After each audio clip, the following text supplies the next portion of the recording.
Bien, mis amores, para nuestra siguiente actividad quiero recordarles que anteriormente estuvimos trabajando sobre la importancia y lo bonito que es compartir con nuestra familia, ¿cierto? Hicimos un dibujo de nuestra familia, hicimos un dibujo, mencionamos las cosas que más nos gusta compartir con ellos y más en esta cuarentena que hemos estado pues en casa la mayoría del tiempo con los papás, con los hermanos, con los abuelitos, con los tíos, con nuestra familia, ¿listo?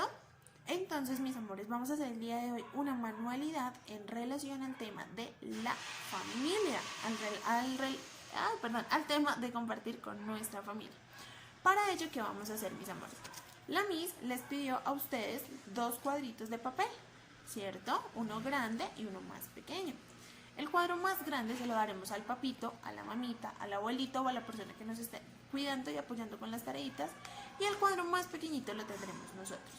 Aquí a continuación te voy a colocar un videito con algunas instrucciones para realizar estos animalitos, pingüinos en papel o en origami, ¿listo? ¿Y qué vamos a hacer?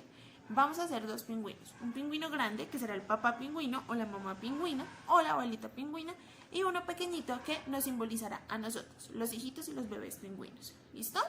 Entonces vamos a hacer los dos, vamos a hacer la familia de pingüinos, mamá pingüino o papá pingüino y su hijito pingüino, ¿listo? Esto va a ser una manualidad para recordar lo importante que es compartir con nuestra familia, lo afortunados que somos de tener a nuestra familia también. Y vamos a colocar esa manualidad en cualquier parte de la casita, ¿listo? Puede ser en nuestra habitación, en la sala, bueno, donde queramos, ¿listo? Para recordar lo afortunados que somos de contar con una familia y de poder compartir con ellos, ¿listo? Te voy a colocar el video, me vas a mandar fotico de cómo nos quedan nuestros 2 pingüinitos.